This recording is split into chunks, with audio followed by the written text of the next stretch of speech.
Lunch, as my colleagues will testify, is normally my absolute comfort zone. It's a rare field of professional expertise. And unfortunately, this lunch is rather different, what with the speech and everything. But I can assure you it will be considerably shorter than what I would normally deem a proper lunch. So I will get on with it. This speech presents my agenda, and I'm very, very grateful to the many council members, past presidents and friends who have encouraged and contributed to it. I'd also like to acknowledge my debt to two wonderful men, both sadly now no longer with us, David Abbott and Winston Fletcher, without whose help and kindness and mentoring I would certainly not be standing here today about to give this speech. It's a tremendous honour to be your president, and I'm keenly aware of the responsibility that comes with representing you, the membership, especially as my term coincides with the centenary of the IPA. I'm proud to say that I've worked in advertising for nearly 30 of those 100 years. I'm proud because I believe that advertising can be a noble profession. What we do is fundamentally good and of great value. It's good for businesses and the economy, good for consumers and society as a whole, and good for the people who make a living from it. I want my agenda to demonstrate and celebrate not just the economic, but also the societal benefits of advertising, the values as well as the value of what we do. In so doing, we will ensure the long-term future, our long-term future, and we will continue to attract the best talent into all our agencies. But, of course, outside this lovely room, there are plenty of people who are ready to attack advertising. Quote, "Advertising is objectionably consumerist, selfish, driven by commercial considerations which conflict with wider society considerations like family and decency." So said Peter Oborne, the journalist, recently at the Adweek Europe conference. I disagree with this assumption that commercial considerations will inevitably be at odds with decent society. Our values and our positive role in society matter now more than ever. Why do I say this? Two reasons. First, the financial crisis. Part of the fallout from the financial crisis is an ongoing discussion about how capitalism elevated one aspect of our human natures above all others, asserting that we are individuals out to maximize our material self-interest. And we in advertising obviously are the poster boys for this, making society more materially focused, making people want things they neither need nor can afford. What people are now saying, post-crash, is we must recognize we are more than just consumers, that we exist in relationships, that we are part of society and part of communities. We have values and ideals beyond our own material well-being. Reason two for the importance of our values and our wider role in society is the impact of technology. The ubiquity of the internet and the rise of social media have changed the landscape in which we operate. It's a cliche, but it's true. People know more about the brands they buy and the companies behind those brands. Choices are made on the basis of whether or not brands keep the promises they make, as has always been the case, but also now on the values that they have and their wider contribution to society. Because of all this, current business thinking demands that brands define a higher purpose beyond ROI or profitability. 3 years ago, I was fortunate to hear John Mackey, the CEO of Whole Foods, speak at South by Southwest. I thoroughly recommend his book, Conscious Capitalism, which eloquently makes this higher purpose argument. Importantly, this is not hippie do-gooding. It's a business imperative. Brands that do this succeed. As Mackey's co-author, Professor Raj Sisodia, proves, showing that a basket of 28 conscious companies outperformed the S&P 500 over a period of 15 years by a factor of 10.5. We can play a pivotal role in this. We make promises on behalf of brands. Our purpose is to apply our collective creativity to helping brands articulate and fulfill their potential. But if we want to be trusted to do this, we need to be clear about our own values and our own contribution to society. This is crucially important when it comes to talent, the lifeblood of all of our businesses. If we communicate the positive contribution of the advertising industry, we will enhance our ability to attract the brightest and the best talent into it. The millennials, who are the future, are an idealistic and values-driven bunch. 48% deliberately seek out employers whose corporate responsibility values reflect their own, according to PwC. And research by Global Tolerance showed that 61% of the millennial generation only want to work for organisations that do social good. To attract and retain the best talent, we have to tell our story in a way that inspires them, and we have to create careers and working environments that will nurture and fulfill them. And we have a fantastic story to tell. Nothing is more exciting than the power of creative thinking to transform businesses. So, what are we going to do? What's the practical agenda? My first commitment is that the IPA will draw up a code of conduct. For obvious reasons, I won't be following in Ian's footsteps on the acronym front in relation to this. You will get that. We will codify the best practices that already exist amongst our members. We will invite people from outside to participate. This is normal practice for a professional trade body. The process of developing the code will encourage lively debate and a positive discussion about how we ensure the highest standards within our industry. Committing to fulfilling our obligations to all of our stakeholders will also raise the bar for how those stakeholders, and I'm thinking particularly about clients here, treat us.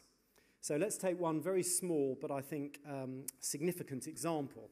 If we are prepared to undertake to pay our suppliers within a reasonable period of time, say 60 days, surely our clients should be able to make the same undertaking to us.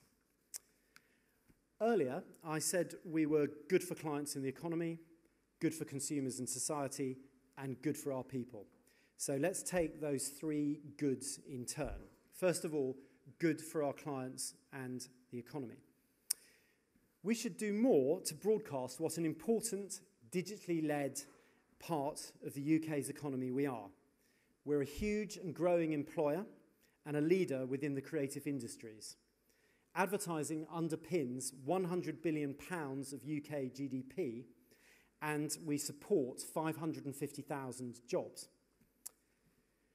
The IPA Effectiveness Awards are an international benchmark for making the case for the economic contribution of advertising.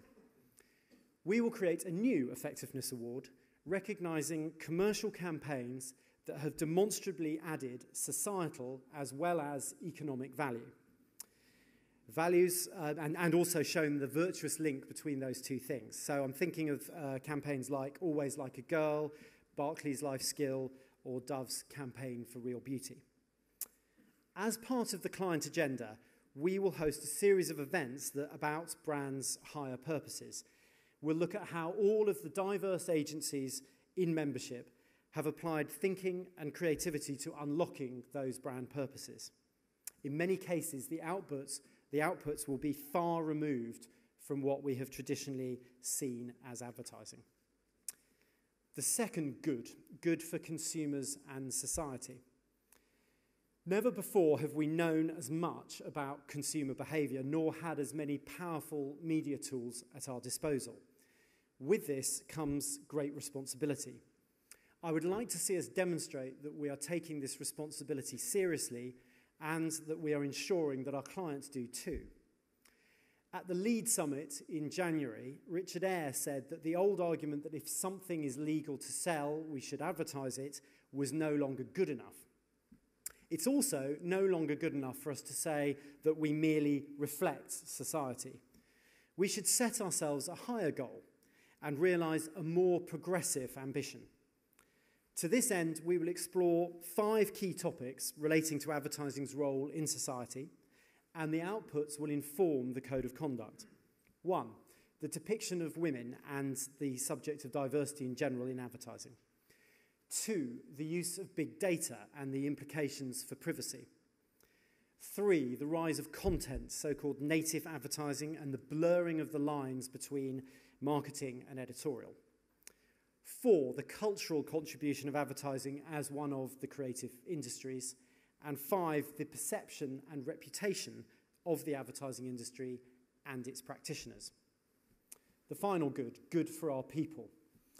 We will continue the excellent work that's been done to professionalise the workforce. Until now, the IPA has been mainly a corporate membership body, but we will encourage personal membership through a qualifications-based awards system.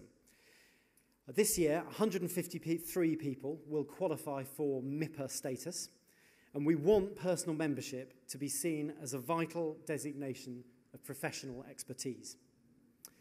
I am delighted to announce today that the IPA is working towards achieving chartered status, and we hope that this landmark will be achieved before the centenary, thus buffing Paul Bainsfair's knighthood credentials. The IPA has always promoted diversity and gender equality in advertising, and progress has been made, but there's still a long way to go. The percentage of the IPA employed base coming from the black and minority ethnic communities has steadily increased over time. But at 13%, we still don't reflect the composition of the nation as a whole. And while the gender split overall is neutral, women still only account for 25% of those at the highest level of seniority, and that percentage is way lower in the creative roles. This needs to change, and the pace of change needs to be upped. Change will only come if we are more transparent about how we are doing.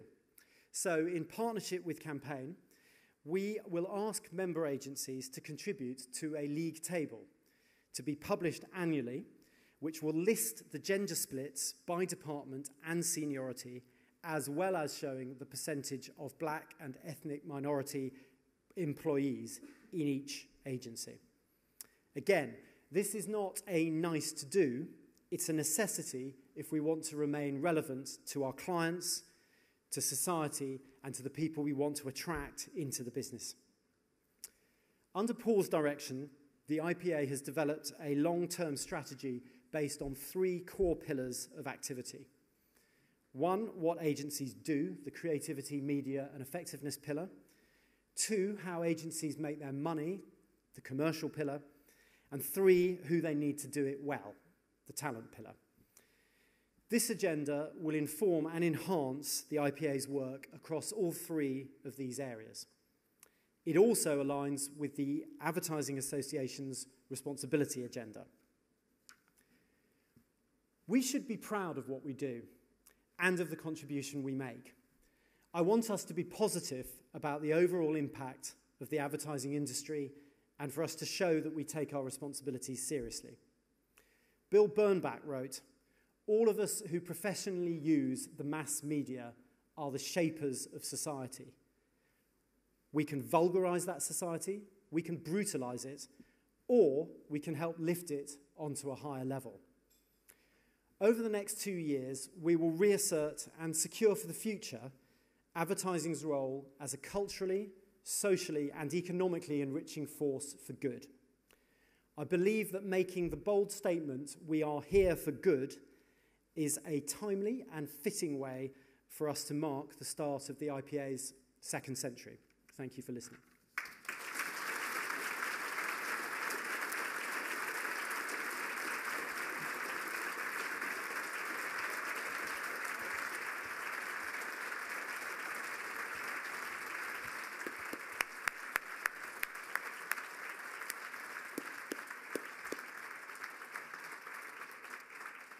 Thank you very much, Tom.